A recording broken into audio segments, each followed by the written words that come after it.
के इस कार्यक्रम के मुख्य मेहमान आदरणीय श्री अमिताभ जी बच्चन, हमारे विशिष्ट अतिथि आदरणीय श्री जावेद जी अख्तर, हमारे आदरणीय मंत्री मुंबई शहर के पालक मंत्री श्री जयंतराव पाटिल,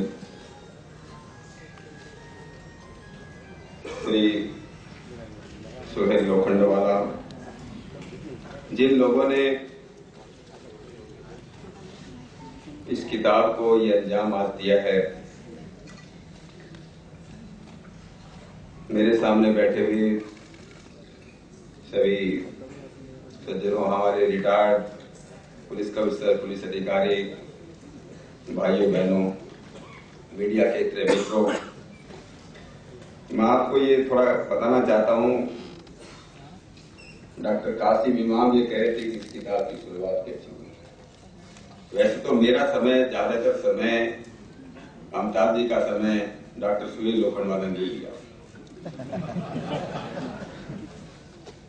5 मिनट से टाइम था, वो 24 मिनट से बोले। प्रिंसिपल होकर के टाइम का ऐसा उन्होंने दुरुपयोग किया, पर उनको अधिकार था तो इसलिए उन्होंने किया।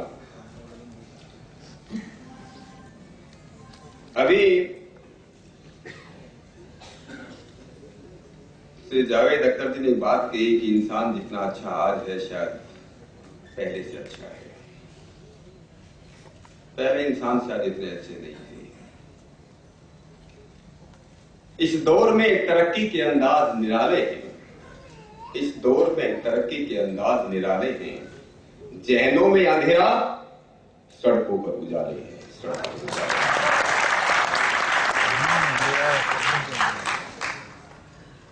आज डॉक्टर बहुत हैं, हॉस्पिटल्स भी बहुत हैं, पर बीमारियां बढ़ती जा रही हैं। जनसंख्या बहुत है, पर परिवार छोटे हो रहे हैं। परिवार छोटे नहीं, परिवार टूटते जा रहे हैं। इस दुनिया का सबसे सर्वोत्कृष्ट प्राणी, सबसे बुद्धिमान प्राणी, जिसको हम मनुष्य कहते हैं, इंसान कहते हैं, आंखें उसी की खराब होती हैं, कान उसी के कमजोर होते हैं। कभी आपने सुना किसी जानवर की आंखें कमजोर हो गई हो? जानवर बूढ़ा हो गया, उसके कान कम सुनने लगे हो? ऐसा कभी नहीं होता। स्कूल और कॉलेज बढ़ते जा रहे हैं, यूनिवर्सिटीज बढ़ती जा रही है, उसी हिसाब से अपराध और गुनहगारी भी बढ़ती जा रही है। हजारों नहीं,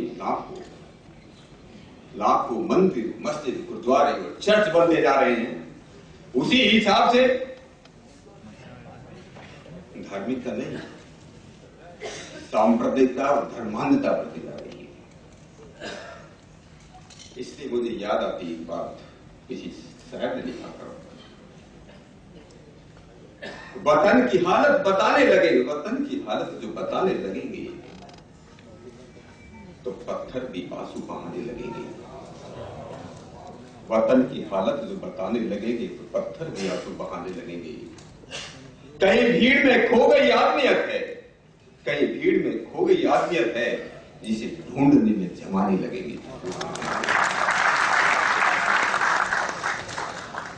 आज से 50 साल पहले जब आदमी चलता था, यात्रा पर निकलता था, उसको कोई आदमी मिल जाता था तो उसकी हिम्मत बढ़ती थी। आज अगर दूसरा आदमी मिल जाए तो डर लगता है। आज समाज में इतना खूब बढ़ गया, डर बढ़ गया। माँ बाप सोचते हैं बच्चे पढ़ने गए हैं, बेटी पढ़ने गई है और सुरक्षित घर लौटेगी कि नहीं, इस बात का भरोसा नहीं। सब प्रकार की बीमारी, सब प्रकार का डर बढ़ता जा रहा है। आज से 50 साल पहले ऐसा नहीं था, आज से 100 साल पहले ऐसा नहीं था। हम कहते हैं इंसान अब अच्छा हो गया, हम कहते हैं हमने तरक्की ऊपर की तरक्की की है। हम लोगों ने सड़कें अच्छी बनाई, हम लोगों ने सैटेलाइट छोड़े, हम लोग चांद पर चले गए, हम लोग घर घर में मोबाइल आ गए, आदमी के हर का पास मोबाइल आ गए, मोबाइल आ गए पर दूरियां बढ़ती चलेगी, दिलों की दूरियां बढ़ती चलेगी।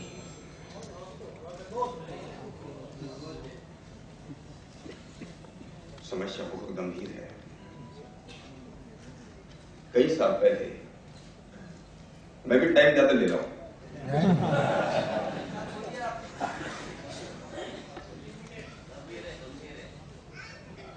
1998 में मैं DIG था नागपुर का। मैं किताब की शुरुआत की बात कर रहा हूं। रात को लगभग 11 बजे मैं भंडारा वहां से 65 किलोमीटर दूर है नागपुर शहर से, मैं वापस आ रहा था रात को। Highway, national highway. तो नागपुर से कोई अंदाजन 15 किलोमीटर पहले मुझे देखा काफी 15-20 लोग खड़े हैं रोड पर। रात के 11 बजे तो मैंने अपनी गाड़ी रुकवाई थी। क्या हो गया मालूम चला, एक एक्सीडेंट हो गया। बड़ा सीरियस एक्सीडेंट था। कोई 20-21 साल का नौजवान का एक्सीडेंट था। उसके सिर में गंभीर चोट लगी थी। ट्रक से एक्सीडेंट हुआ, मोटरसाइकिल चला रहा था। आधा घंटा पहले एक्सीडेंट हुआ। पास के गांव में के लोग जो 15-20 आदमी जमे थे, और हर एक कार वाले को, हर एक गाड़ी वाले को रोकने की कोशिश करना कि रुको, इसको हॉस्पिटल पहुंचाना है। 15 किलोमीटर दूर है नागपुर शहर। कोई रुकने के लिए तैयार नहीं था। एक कार वाला जो अकेला गाड़ी चला रहा था, उसको लोगों ने रोका, जबरदस्ती रोका। अरे किसी का जवान बेटे का एक्सीडेंट हो गया, आपको 15 मिनट लगेंगे इसको नागपुर से हॉस्पिटल में छोड़ने के लिए, रुक जाओ। उस आदमी ने जिधर एक्सीडेंट हो उधर तो देखने से मना कर दिया। अरे मेरी पत्नी बहुत बीमार है घर में, मैं नहीं रुक सकता, मैं नहीं जा। चला गया। जब घर में पहुंचा, भंडारा पहुंचा, उसकी पत्नी ने कहा कि उनका अकेला बेटा 2 घंटे पहले मोटरसाइकिल पर नागपुर गया है।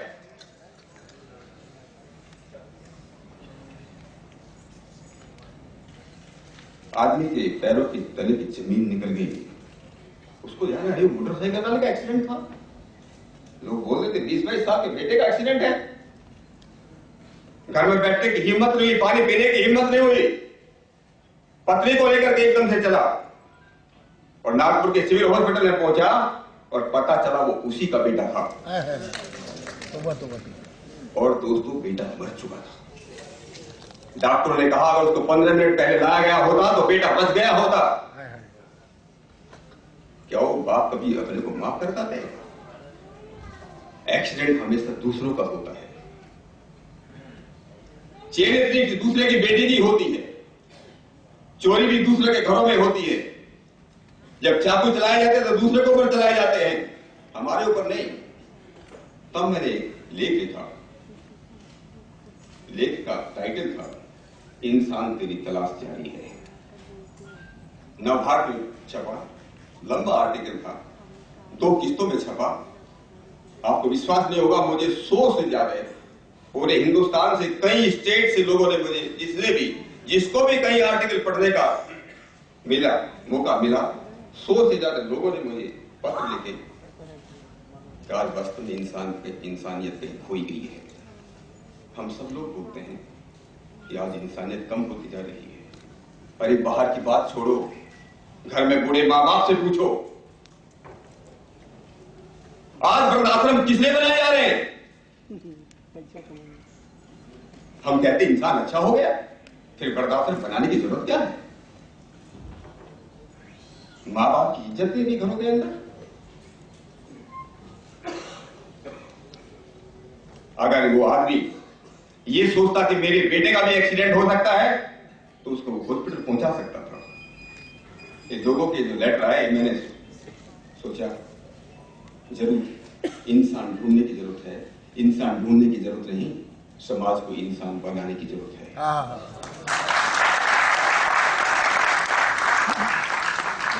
आज अच्छे हिंदू बनने की जरूरत नहीं, अच्छे मुसलमान बनने की जरूरत नहीं, आज हमको अच्छे इंसान बनाने की जरूरत है। ये किताब उसी लाइन में लिखी गई है कि अच्छे इंसान समाज में कैसे बन सकते हैं। हम पत्थरों से जैसे मूर्ति करते हैं, बच्चे को कैसा अच्छा इंसान बना सकते हैं। दुर्भाग्य की बात यह है कि हमारे स्कूल और कॉलेज और यूनिवर्सिटीज के अंदर इंसान बनने का पाठ नहीं पढ़ाया जाता।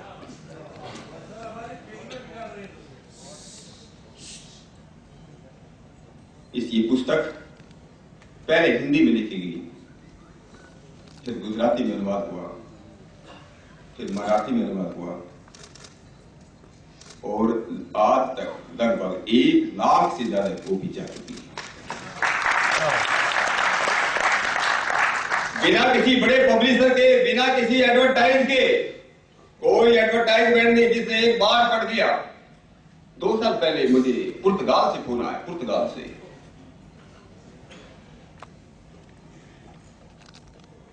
एक गुजराती का फोन था, बोला था हमें आपकी 250 प्रति चाहिए आपकी किताब की।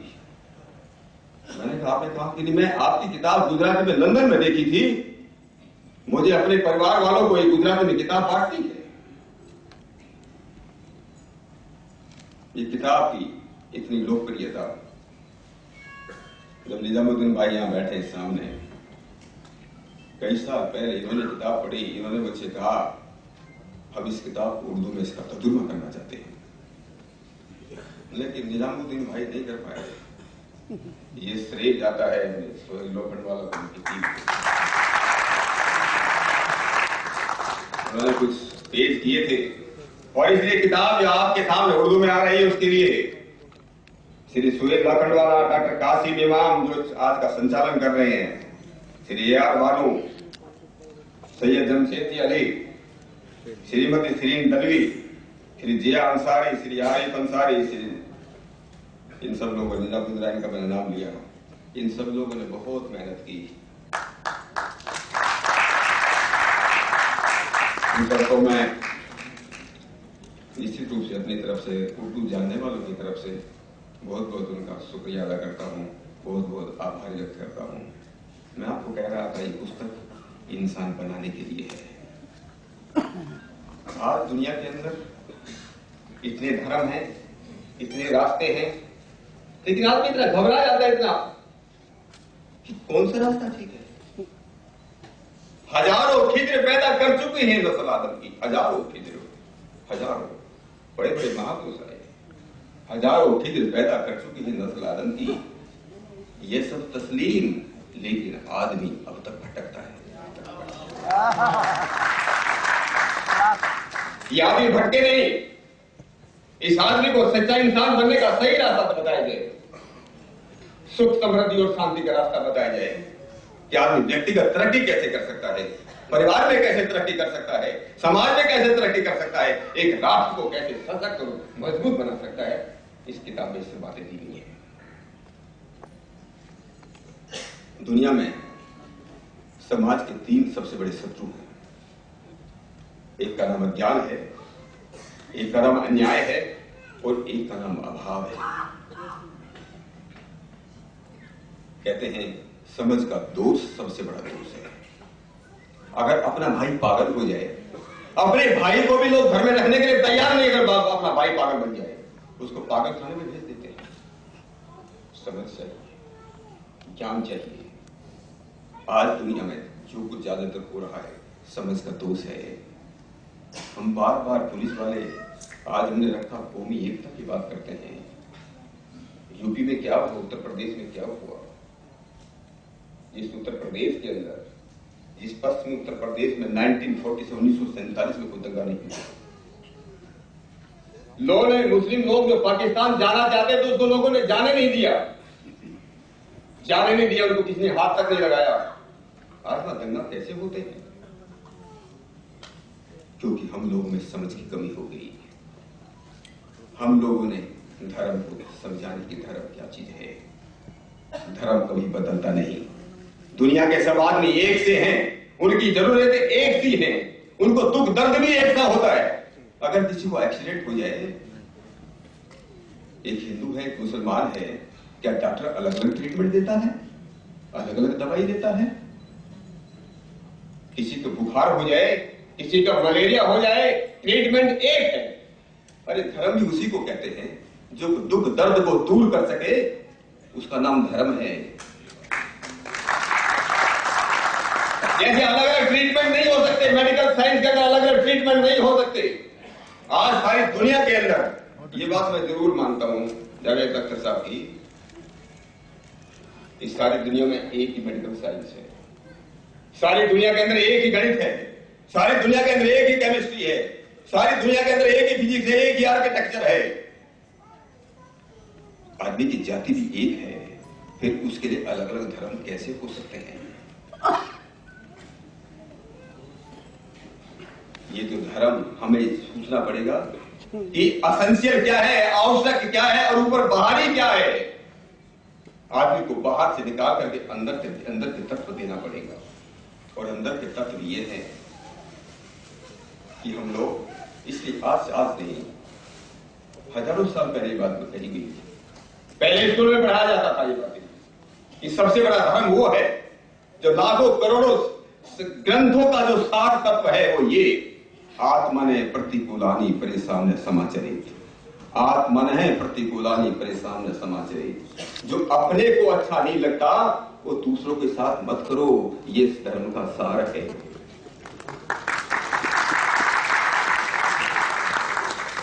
कोई नहीं चाहता मेरी को बेइज्जती करे तो दूसरे की बेइज्जती मत करो, कोई नहीं चाहता मेरी को चोरी करे तो दूसरे की चोरी मत करो, कोई नहीं चाहता कि मेरी बेटी या बहन का कोई बलात्कार करे तो दूसरों के साथ मत करो, कोई नहीं चाहता मेरी झोपड़ी को उठा कर फूंक दे, अपना बड़ी बड़ी बिल्डिंग बांध ले तो दूसरे की झोपड़ी मत फूको। ये है धर्म। ये लोगों को बताने की जरूरत है,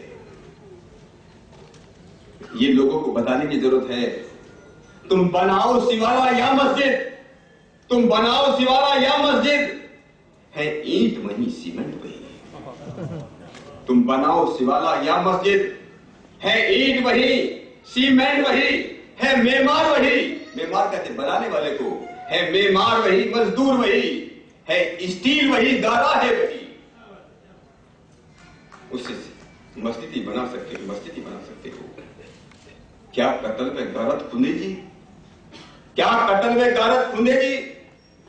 तारीफ यही ईमान की है। क्या कत्ल में गारत खुलेगी? तारीफ यही ईमान की है। क्या आपस में लड़कर मरना? तालीम यही कुरान की है। क्या आपस में लड़कर मरना? तालीम यही कुरान की है। इंसाफ करो तफसीर यही, क्या वेदों के फरमान की है? क्या आला कसरत कि क्या ये खूंखारी ही आला कसरत इंसान की है? पर उसको सोचो, ये सोचो, आपस में लड़ना एक खाम ख्याली है। पेड़ की जड़ तो एक वही, पेड़ की जड़ तो एक वही, हर मजहब एक ही डाली है, हर मजहब एक ही डाली है।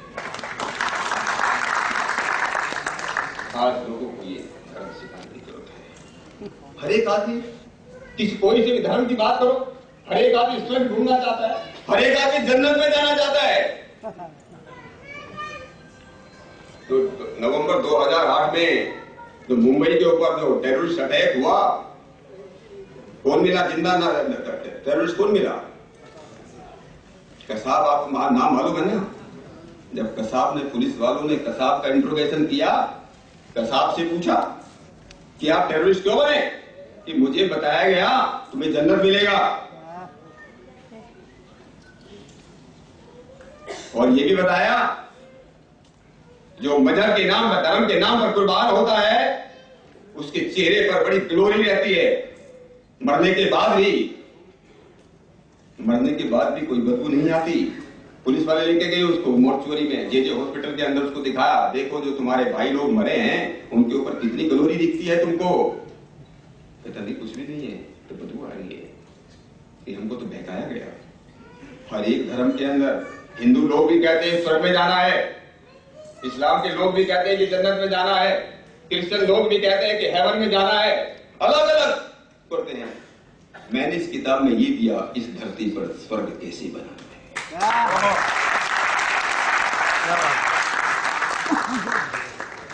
बस इसी धुन में रहा, बस इसी धुन में रहा, मर के मिलेगी जन्नत। बस इसी धुन में रहा, मर के मिलेगी जन्नत। तुमको ए सेक जीने का करीना न आया, तुमको इसे जीने का करीना। इस जीने का करीना कैसे सिखाया जाए, इस धरती को कैसे स्वर्ग बनाया जाए, शरीर को कैसे स्वर्ग बनाया जाए, बुद्धि को कैसे स्वर्ग बनाया जाए, अरे परिवार को कैसे स्वर्ग बनाया जाए, इस समाज को कैसे स्वर्ग बनाया जाए, राष्ट्र को कैसे स्वर्ग बनाया, इसका ब्लूप्रिंट है इस किताब के अंदर।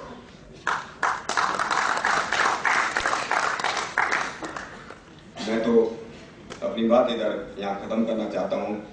अपनी तरफ से, अपने पूरे मुंबई पुलिस की तरफ से आदरणीय श्री अमिताभ बच्चन जी का बहुत बहुत आभारी हूं।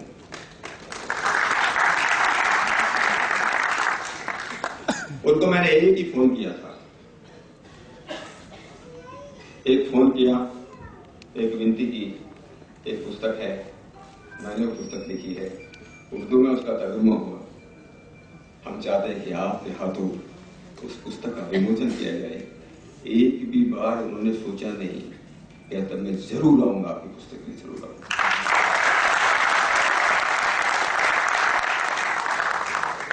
तो बहुत बहुत आभारी हैं आपके। जावेद अख्तर जी को फोन किया, एक पहला तो देते कि आज, लेकिन कोई भी आपकी तारीख होगी, मैं दिल्ली का कार्यक्रम भी छोड़कर आपकी किताब के लिए आऊंगा। जावेद साहब, आपसे बहुत बहुत हम शुक्रिया अदा करते हैं। और आप सभी लोगों का मैं मुंबई पुलिस की तरफ से, अपनी तरफ से आप सभी लोगों का बहुत बहुत शुक्रिया अदा करता हूं। विशेषकर हमारे रिटायर्ड, हमारे पुलिस अधिकारी, जिन लोगों के साथ, जिनके अंडर में मैंने काम किया, यहाँ पर आज आए। आपकी ये उपस्थिति ही मेरे लिए बहुत बड़ा आशीर्वाद है। आपको नमस्ते, जय हिंद।